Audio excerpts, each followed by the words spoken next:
Hey there friends, happy Monday. Hope that you are continuing to hang in there throughout this time of social and physical distancing and isolation. Today I want to share with you three habits that I have changed over the last few weeks as I have been in physical isolation. Not to say that you should do these things necessarily, but to provide you with an additional data point so that you can see how different habits can affect your day-to-day and how different habits help you to cope better with different situations. So full disclosure, I'm someone who experiences anxiety. If you've heard me talk before, you may have heard me talk about the fact that during the first week of real, actual social physical distancing, when we were at home, nothing was happening, I was pretty much debilitated by my anxiety. I couldn't really focus on anything. I was just sitting looking at my phone, looking at the news, trying to gather information, but shutting myself down in the process because it felt like too much.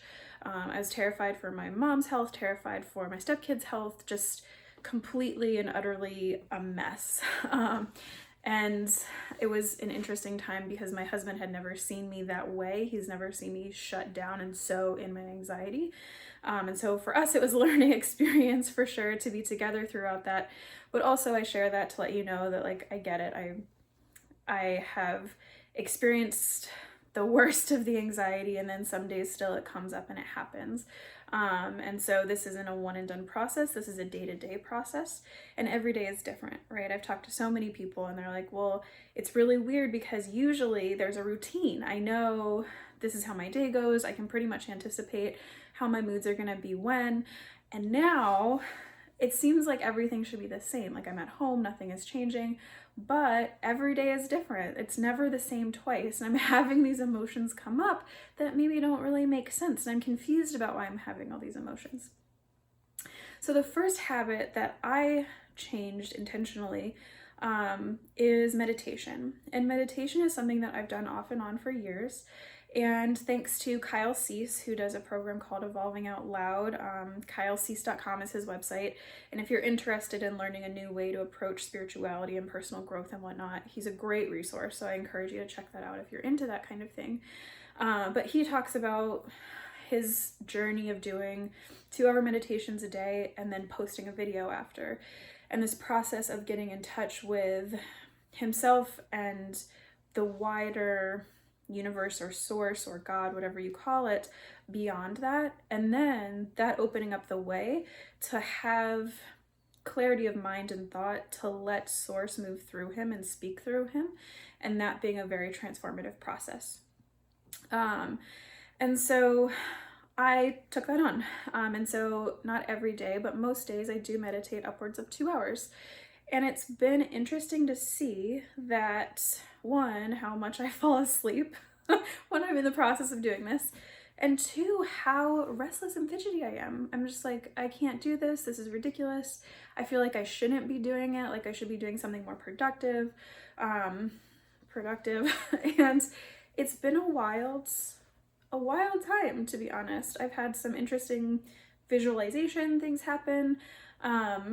It's just been very interesting to me. And one thing that is a really big take home through my experience is that through this meditative process, I have noticed, which I knew, but I've noticed in the practice and the experience of it, that there are several levels of thought, right? So you have your superficial thoughts, and this is like, oh, I should be doing something else. I should be doing something more productive. This isn't a good use of my time, whatever it is. So those are your surface level, just like mind chatter thoughts. And then beneath that, there's another level that's like, oh, no, it's okay. Like I can stay here. And it's a little bit calmer. It's a little bit easier. It's a little bit more relaxed. And then beneath that even, there's another level that is something bigger than you. It's not your mind chatter, like your ego chatter happening, but it's something that's coming from out in the ether and coming into you, and into your mind and into your thoughts. And so if meditation is something that you are interested in taking on, and I encourage you to do so if you feel that way, it's worth noticing what are those different levels of thoughts and what level of thought are you using to make decisions, right? And at those deeper levels, and even when there's no thought, you're tapped into your body, you're tapped into your being, your essence, the vastest, biggest part of who you are. And so if you're not familiar with these levels, you're not making decisions from the wisest part of you. And so this can be a hindrance, right? So for me, it's been interesting noticing like, okay, surface, mid-level, depth, am I connected to the biggest, best part of myself or no? And then noticing when I get anxious, when I get fearful, when I start to make decisions or doubt my decisions, where is that coming from? And it's almost always coming from the surface chatter level. So it's a really practical thing to be doing, even though in the moment it feels like, this is ridiculous. Why am I even doing this? I can't be sitting here in silence. And it's super challenging to do. So that's one thing. The next thing, and this came up to me in meditation, in a moment of stillness, and it was quit coffee, right? And I live in Portland. We drink so much coffee. I love it.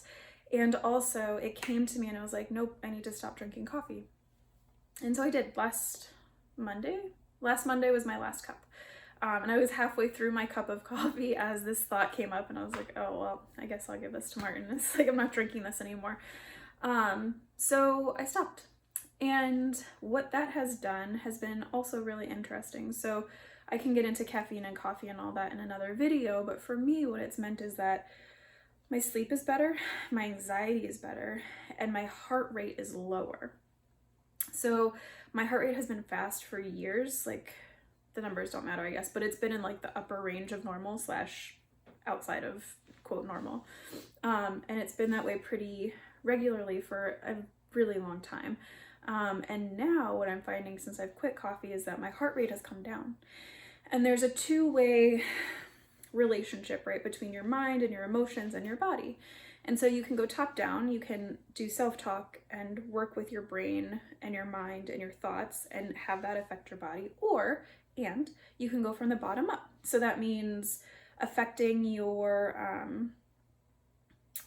your calming your body. This is like breath work, calming your breath down, calming your pulse down. Biofeedback is this kind of work where you're getting into your body, affecting your body, and then letting that trickle up to your mind and affect your emotions. And so with coffee, I'm not off caffeine, but I am off coffee. So with that, and also alcohol, I stopped drinking alcohol.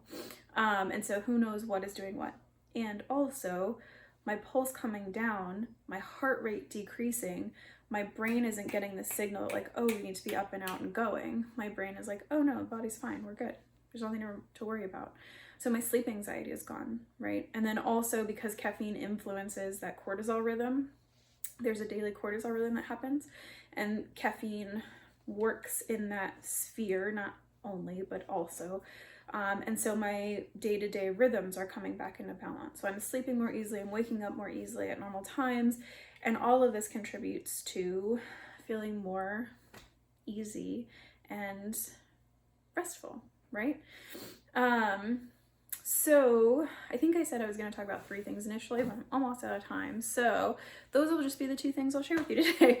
So meditation and being able to notice what are those levels of thought and really clarify where am I making decisions from, where am I approaching this from. But you have to sit and be in meditation in order to notice that and in order to be aware of it and pay attention to it and make practical changes based off that information, if that makes sense. And then the next thing is, what's your coffee consumption? And again, certainly if this is something that you're like, I'm not willing to change this right now, it's totally fine, no worries. And also, just so you know, this is one way that it can affect your day-to-day life and experience and sleep and mood and all these different things. So take care, friends. I hope this was helpful and provided you a little bit more information, another data point. Maybe I'll do another video about like making habit changes and that sort of thing. I don't know. If there are habits that you're changing right now, let me know. Drop a comment below. I'd love to hear how you're doing and what changes are working and what changes aren't working so well. And also, if you need more one-to-one support, I am certainly available. All of my contact information is in my bio or in the notes below this video, depending on where you're watching it. So take care, friends. I hope that you are hanging in there and staying well, and we're gonna get through this, and you're doing so great. So stay courageous, stay well. I'll talk to you soon.